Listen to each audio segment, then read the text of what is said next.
আসলে অসুস্থ হলে বোঝা যায় সুস্থতা আল্লাহর দেওয়া কত বড় নিয়ামত, তাই না? তো আসসালামু আলাইকুম সবাইকে। সবাই কেমন আছেন? আশা করি সবাই অনেক ভালো আছেন। আলহামদুলিল্লাহ আমরাও অনেক ভালো আছি। কালকে সারাদিন সংসারে অনেক বেশি কাজ ছিল, আর সে কাজগুলো করার কারণে আমি অনেক বেশি অসুস্থ হয়ে পড়ি। তারপরে সারা রাত আমি একদম না ঘুমিয়ে কাটিয়েছি। আপনাদের ভাইয়া কিন্তু আমার অনেক বেশি কেয়ার করে। কালকে অসুস্থ দেখে সে আমার অনেক বেশি সেবা করেছে এবং সে আমাকে নিয়ে কিন্তু অনেক বেশি ভাবে। তো এমন একটা ভালো স্বামী পেয়েছি, তার জন্য আল্লাহর কাছে লাখ লাখ শুকরিয়া। যেহেতু কালকে আমি অনেক বেশি অসুস্থ হয়ে পড়েছিলাম, তাই জন্য আপনাদের ভাইয়া আমার মাকে ফোন দিয়ে সেটা জানিয়েছিল। তো আজকে আপনাদের ভাইয়া আর আমার আম্মা মিলে আজকে আমাকে ডাক্তারের কাছে নিয়ে গিয়েছিল। আর যেহেতু আমি তেমন একটা মেডিকেলের কিছু চিনি না, তাই জন্য আমার আম্মা সাথে গিয়েছিল। ছোটবেলা থেকেই যখনই আমি অসুস্থ হই না কেন, আমার আম্মাই আমাকে সাথে করে নিয়ে ডাক্তারের কাছে যায়। তো ছোটবেলা থেকে সেই অভ্যাসটা থেকেই গেছে। আসলে সুস্থ থাকলে কখনো আমরা বুঝি না যে আল্লাহর দেওয়া সুস্থতা যে কত বড় নিয়ামত, তাই না? যখন আমরা অসুস্থ হই তখনই সেটা টের পাই। সকাল সকাল ঘুম থেকে উঠে না খেয়ে বেরিয়ে পড়ি মেডিকেলের জন্য। আমার আম্মা অন্য পাশ দিয়ে যাচ্ছিলেন আর আমি অন্য পাশ দিয়ে যাচ্ছিলাম।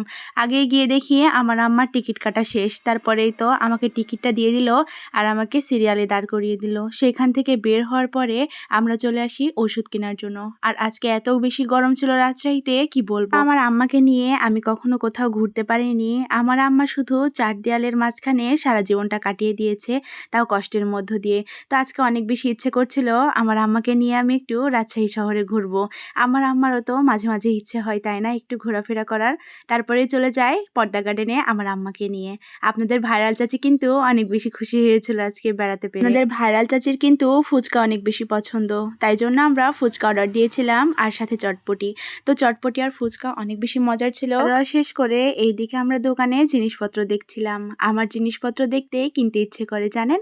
তো এদিকে খাওয়া দাওয়া শেষ করে অনেকক্ষণ গল্প করার পরে আমার আম্মাকে আমি নামিয়ে দিলাম বাসার জন্য। তো আম্মা বাসায় চলে গেল আর আমি আমার একটা কাকুর বাড়িতে গিয়েছিলাম বেড়াতে। মানে মেডিকেলে ডাক্তার দেখাতে গিয়ে দুইটাই হয়ে গেছে। তারপরে তো সেখানে খাওয়া দাওয়া শেষ করে চলে আসি বাসায়। বাসায় আসার পরে খেতে হবে, খিদে পেয়ে গেছে। তো কি করব, চলে যাই রান্নাবান্না করতে। বাড়ির বউদের কি আর শান্তি আছে বলেন? যতই অসুখ হোক আর যতই কোথাও যাওয়া হোক না কেন, রান্না বান্না করে খেতেই হবে, তাই না? তো এদিকে আলু কুটে নিচ্ছিলাম, তারপরে তাড়াহুড়ো করে রান্না বান্না শেষ করি। যেহেতু আপনাদের ভাইয়ার এবং আমার দুজনেরই খিদে পেয়ে গিয়েছিল। তো শরীর খারাপ নিয়ে তাড়াহুড়ো করে যা যা রান্না করতে পেরেছি ততটুকু দিয়ে আজকে খাবার খাবো। তো রান্না বান্না শেষ করে বসে যাই খাবার খেতে। আমি এদিকে খাবার খাচ্ছিলাম আর আপনাদের ভাইয়াকে খাইয়ে দিচ্ছিলাম। খাবারগুলো কিন্তু আলহামদুলিল্লাহ অনেক মজা হয়েছিল। আর খিদে লাগলে যাই পাই না কেন সেটাই মজা লাগে। সবাই আমার জন্য দোয়া করবেন, আমি যেন তাড়াতাড়ি সুস্থ হয়ে যাই। আল্লাহ হাফেজ সবাই।